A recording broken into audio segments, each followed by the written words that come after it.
आप उसे भूलते नहीं हैं। यहाँ तक कि आपको यह भी याद रहता होगा कि उस समय आपने, आपके भाई बहन ने कौन से कपड़े पहने थे, आप खड़े खड़े लड़ रहे थे कि दौड़ते हुए लड़ रहे थे, सब याद होगा, एक एक वाक्य याद होगा। जी सर। यानी इसका एक मतलब यह है कि आप उसमें फुली इन्वॉल्व थे, आप उस क्षण को पूरी तरह जी रहे थे।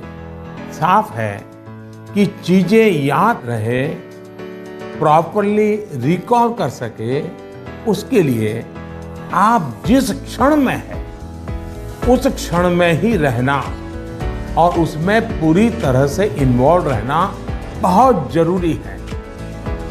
यानी हम पढ़ाई कर रहे हैं, किताब हाथ में है और मन है खेल के मैदान में, सहेलियों के साथ, दोस्तों के साथ, फिर तो मामला गड़बड़ हो जाता है।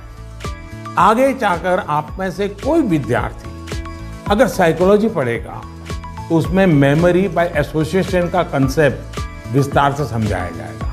आप याद कीजिए कि स्कूलों में सुबह असेंबली में राष्ट्रगान होता है। अब जन गण मन हर कोई गाता है, लेकिन क्या कभी आपने जनगण मन गाते समय आपने उस राष्ट्रगान के साथ देश में ट्रैवल किया क्या? आप उसके साथ जो शब्द आते हैं उन शब्दों के साथ अपने आप को विजुलाइज कर पाए कि नहीं कर पाए? पंजाब को, गुजरात को, महाराष्ट्र को, बंगाल को मन ही मन राष्ट्रगान गाते समय ट्रैवल किया क्या? आपको एकदम से याद होना शुरू हो जाएगा। मन ही विजुलाइज करेंगे तो आपको अच्छे से याद रह जाएगा। इसका तो एक फायदा और होगा, आप इस देश के साथ भी एकाकार होते चले जाएंगे। यानी इन्वॉल्व, इंटरनलाइज, एसोसिएट और विजुलाइज। मेमोरी को शार्प करने के लिए इस फॉर्मूले पर आप चल सकते हैं। मैं आपको एक और उदाहरण देता हूं।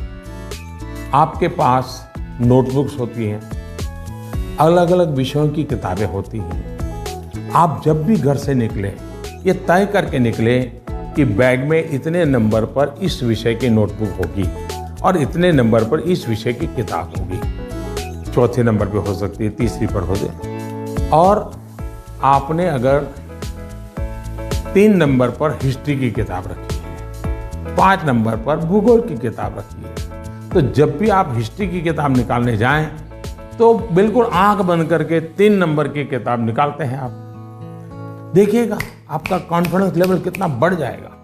चलिए, मुझे अच्छा लगा, आपसे बात करने का मौका मिला और मैं राजस्थान के लोगों को भी और पुष्कर की पवित्र धरती को भी आज यहाँ से नमन करता हूँ। बहुत बहुत धन्यवाद।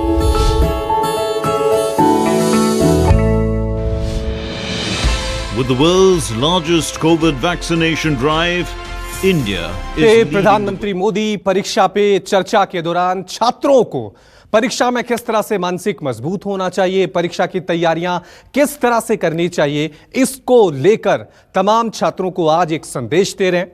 ये दूसरी बार है जब प्रधानमंत्री मोदी लगातार इस तरह से चर्चा कर रहे हैं और छात्रों को परीक्षा में किस तरह से अच्छे मार्क्स लाए जाएं, पास हो, ये संदेश दे रहे हैं।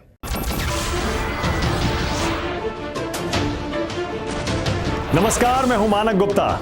अगर आपको हमारा ये वीडियो पसंद आया हो तो इसे लाइक और शेयर जरूर करें और हां, हमें सब्सक्राइब और फॉलो करना ना भूलें ताकि आप देश और दुनिया की कोई खबर मिस ना करें। तो जुड़े रहिए हमारे साथ और देखते रहिए न्यूज़ 24।